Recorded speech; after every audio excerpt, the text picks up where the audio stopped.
Welcome to Motivational Humanity. You are not alone. You know, there comes a time in life when pretending you're okay just doesn't work anymore. When you can't keep smiling while your soul is quietly screaming, I'm tired of being this version of myself. And I want to start by saying this 2026 is not the year for playing small.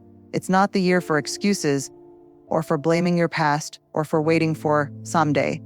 It's the year you kill, yes, kill, that weak version of yourself. The version that keeps saying, I'll start tomorrow. The version that hides behind fear, comfort, and comparison. Because the truth is, that weaker self is not your identity, it's your prison. You've spent years, maybe even decades, apologizing for wanting more out of life. You've downplayed your dreams, softened your voice, and pretended that what you had was enough, just so you wouldn't make anyone else uncomfortable. You've said things like, I'm lucky to have what I have, or I shouldn't ask for more.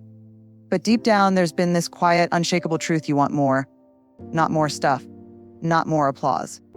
More depth, more purpose, more alignment with who you really are. And yet, every time you reached for it, that weak version of yourself whispered, who do you think you are? That voice, that tiny, poisonous voice, told you to stay small, to stay quiet, to be grateful, but not too ambitious, to keep fitting into a mold that was never meant for you. And the worst part? You believed it. You believed that wanting more meant you were ungrateful. You believed that ambition made you selfish. You believed that being content meant never striving again. But I need you to hear this truth with every part of your being. Wanting more for your life doesn't make you ungrateful. It makes you awake. It means you've stopped settling for survival and started craving aliveness. It means you're listening to that deeper part of you that says, there's something more out there for me. I remember a moment in my own life when I realized I'd been playing small. I was saying yes to everything, projects, people, responsibilities, not because I wanted to, but because I was afraid to disappoint anyone. I thought saying yes made me kind, that it made me likable. But what it really made me was exhausted. I was saying yes to everyone but myself. And one day I looked in the mirror and I could see it. The exhaustion in my eyes, the dullness in my own reflection. I realized I had become a version of myself I didn't even recognize. One who was constantly apologizing for being too much and not enough at the same time. That's when it hit me. I wasn't being humble, I was being small. So when I say, stop apologizing for wanting more, I mean, stop saying sorry for your light, your drive, your truth. Because you were not created to shrink yourself to make others comfortable. You were not born to keep your brilliance hidden because someone else can't handle the glare. You are allowed to want more peace. You are allowed to want more love. You are allowed to want more success, joy, purpose, and freedom. You are allowed to want more from yourself. 2026 is not about chasing more things. It's about becoming more of who you were meant to be. It's about killing that version of you that keeps whispering, you're asking for too much, and replacing it with the voice that says, I deserve to live fully. And here's the thing, when you start owning that truth, people will notice. Some will cheer for you. Others will feel threatened. But your job isn't to make them comfortable. Your job is to stay faithful to the person you're becoming. So stop apologizing. Stop hiding. You are not too much. You've just been trying to live in places that were too small for your soul. In 2026, your only mission is to rise. And to do it unapologetically. There's a moment we all come to. Quiet, uncomfortable, sometimes in the middle of the night.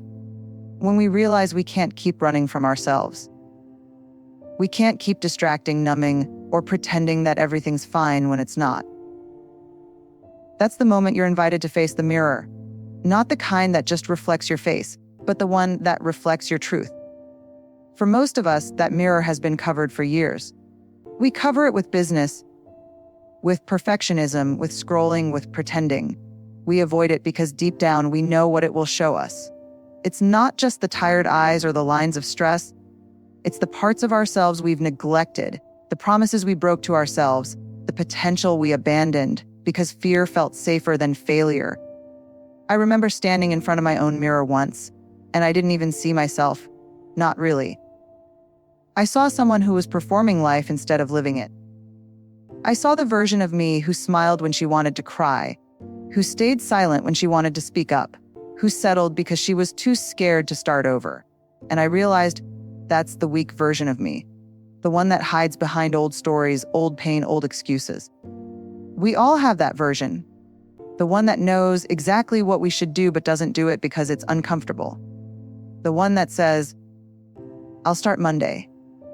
The one that waits for a sign instead of creating one. And facing that version, it's brutal. It's emotional. Because when you strip away all the distractions, all the noise, all the pretending, you're left with the truth. And truth, my friend, is rarely gentle, but that's where healing begins. Not in running from the mirror, but in standing still in front of it, in saying, okay, this is me. The messy, unfinished, flawed me. But I'm still here. And that means I still have a chance. When you finally stop avoiding yourself, you start reclaiming your power. Because self-awareness is where transformation begins. You can't fix what you won't face. You can't grow if you keep turning away from the parts of you that need attention. So maybe this year, before you try to change your body, your job, or your relationship, you start with the mirror. Look into your own eyes and say, no more lying to myself. Because lying to yourself is the ultimate act of self-betrayal. Be honest about the habits that are breaking you. Be honest about the relationships that drain you. Be honest about the pain you've been carrying, and pretending doesn't hurt anymore. Because pretending doesn't heal, truth does. And maybe you'll cry, maybe you'll get angry, maybe you'll want to walk away from that reflection. But I promise you, if you stay, if you breathe through that discomfort, you'll meet someone extraordinary. You'll meet the version of yourself who's been waiting behind all that fear. The strong one, the brave one, the real one. Facing the mirror doesn't mean shaming yourself for who you've been. It means forgiving yourself for staying small for so long and deciding you won't keep doing it. It's not about perfection, it's about honesty. Because the most powerful thing you can ever say to yourself is, I see me, I hear me, and I'm not giving up on me. That's how you kill the weak version of yourself. Not with judgment, but with radical truth. You stop hiding. You stop pretending. You stop letting fear narrate your story. And when you can stand in front of that mirror, tears, scars, and all, and still whisper, I'm proud of the person I'm becoming. That's when you'll know you've started to rise. You know, people talk a lot about dreams, about wanting to change, to grow, to live differently. But the truth is, your dreams don't change your life. Your habits do. The small, ordinary, unglamorous things you do every single day are what shape who you're becoming. And that's the part we often overlook. We think transformation is about big moments, about motivation, inspiration, or sudden breakthroughs. But real change, the kind that sticks, it's quiet. It's found in what you choose to do when no one's clapping, when no one's watching, when it's just you and the voice inside your head that says, you can rest or you can quit. That weak version of yourself. It lives in your patterns. It hides inside your comfort. It shows up in the small decisions that seem harmless, pressing snooze, skipping the workout, saying, I'll do it tomorrow. It's not that those things are bad. It's that they slowly convince you that mediocrity is safer than movement. The strong version of you, the one who's waiting to rise, doesn't appear out of thin air. You build her brick by brick, habit by habit. You build her every time you choose discipline over distraction. You build her when you keep a promise to yourself, even when no one would know if you didn't. You build her when you silence the excuses and take action anyway. Think about it. Your habits are either matching your future or feeding your fears. The question is, which one are you nurturing? When you wake up in the morning, do you move like the person you want to become? Do you think, speak, and act like the person who already has the life you dream of? Because that's where alignment begins. Not when you get there, but when you start living like you belong there. I had a friend who once told me she couldn't find motivation to change her life. She said, I'll start when I feel ready. But the truth is, motivation isn't what makes you move. Movement is what creates motivation. You don't wait for the feeling, you act your way into the feeling. You show up before you're ready, And that's how you train your mind to trust you again. We often underestimate how deeply our self-trust depends on the small things. When you say you'll do something and then you actually do it, your brain learns that your word matters. That's confidence. That's integrity. That's power. But when you keep breaking those small promises, you start doubting yourself. And that doubt becomes a habit too. So maybe this year, 2026, isn't about setting another list of goals you'll forget by February. Maybe it's about creating rituals that align with who you're becoming. Wake up with intention, move your body even when it's hard. Read something that feeds your soul. Speak words that heal instead of harm. Pray, write, reflect, whatever keeps you grounded in your truth. And when you fall, because you will, don't throw it all away. Don't say, "See, I knew I'd mess it up." You don't need to be perfect to be powerful. You just need to be consistent. You see, the weak version of you thrives in chaos and inconsistency. It loves the drama, the emotional roller coaster, the all or nothing mindset. But the strong version, she's steady. She's quiet. She doesn't need applause. She just needs commitment. So start small. Choose one habit that honors your future self. And do it like your life depends on it. Because it does. Every time you choose courage over comfort, you are silently rewriting your story. And maybe no one will notice at first. That's okay. Transformation isn't loud, it's lived. One small, sacred choice at a time. So this year, build habits that match your vision, not your fear. Because your future self is watching. And she's waiting for you to start becoming her, right now. Here's the hard truth. Some people in your life actually benefit from your weakness. They like it when you stay small, when you shrink, when you second guess yourself and doubt your own worth. They love it when you apologize for wanting more, when you dim your light, when you settle for less than you deserve. And you know what's worse. For a long time, you might not even realize it. You think they love you. You think they want what's best for you. But in reality, their comfort comes at the cost of your growth. Think about it. How many times have you held back from speaking your truth because someone would be upset? How many dreams have you tucked away because someone else said, "That's too much," or "Don't be so ambitious"? The weak version of you listens to that. The strong version hears it and keeps moving anyway. There's a lesson here that most of us have to learn the hard way. Growth often offends people who are committed to staying the same. And that's okay. Growth isn't meant to make everyone comfortable. It's meant to honor the person you're becoming.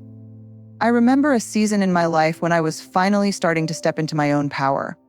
I was speaking my truth, setting boundaries, saying no when I needed to, and chasing opportunities that scared me.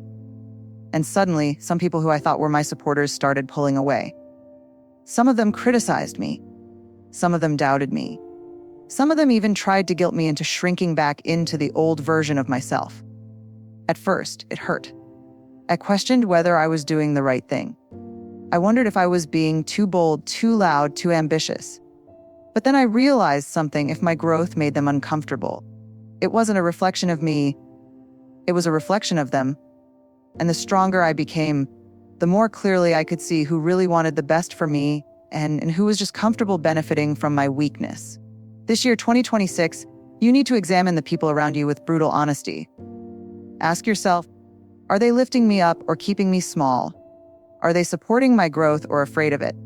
Are they truly celebrating my wins? Or do they only notice when I falter? Because the people you surround yourself with matter. They shape your beliefs about what's possible for you. They influence your habits, your courage, and even the way you speak to yourself. If you want to kill the weak version of yourself, you need to let go of those who benefit from it. Not with anger or revenge, but with clarity and love for yourself. This doesn't mean you need to cut everyone out of your life overnight, but it does mean creating boundaries. It means spending less time with people who drain your energy and more time with people who inspire, challenge, and believe in the version of you that you're stepping into. Because here's the truth: the weak version of you thrives in toxic comfort zones. She stays small to keep others comfortable. She fears confrontation, growth, and change. But the strong version of you, she thrives in honesty, accountability, and authenticity.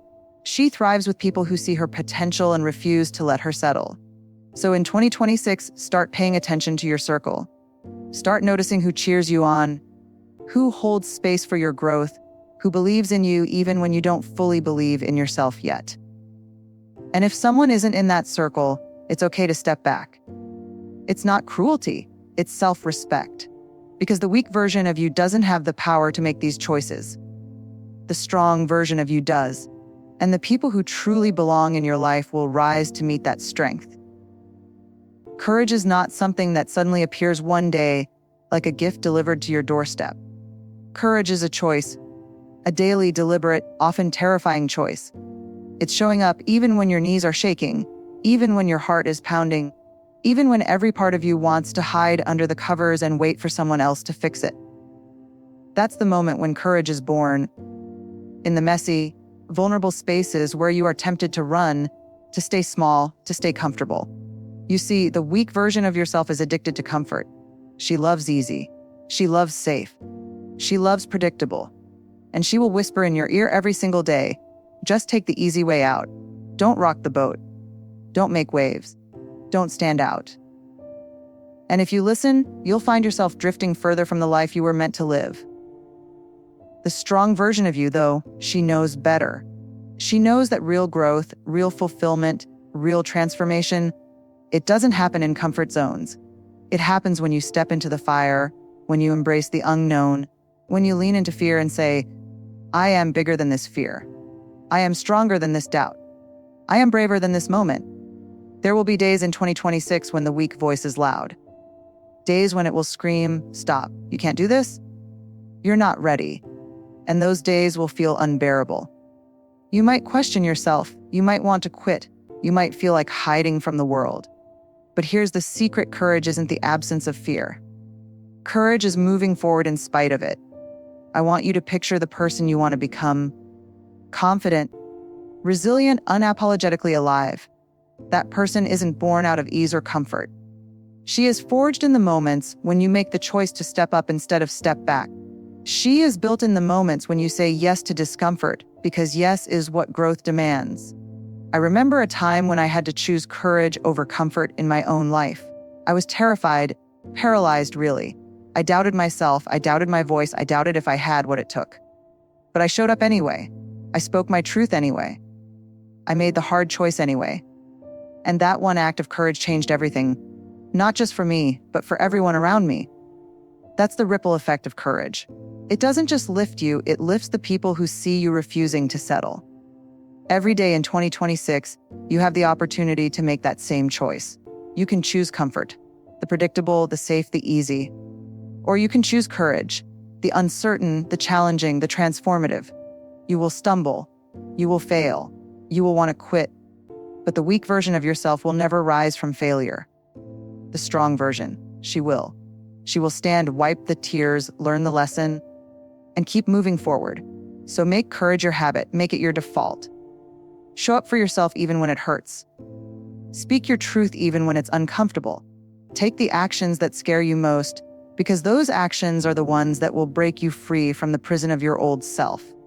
And one day, when you look back on 2026, you'll realize that it wasn't the easy days that changed you. It wasn't the times when life felt safe and predictable. It was the moments when you chose courage. Again and again, every single day.